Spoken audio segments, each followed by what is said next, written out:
सर्वमङ्गलमाङ्गल्ये शिवे सर्वार्थसाधिके शरण्ये त्र्यम्बके देवी नारायणि नमोऽस्तुते।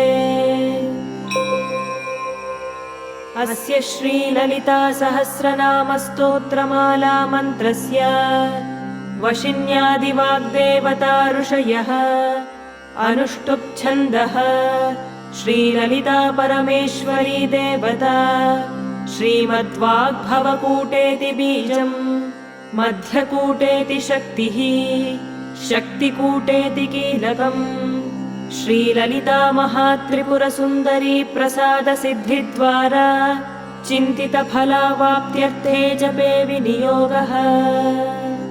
ध्यानम् सिन्दूरारुणविग्रहां त्रिनयनां माणिक्यमौलिस्फुरत्तारानायकशेखरां स्मितमुखीं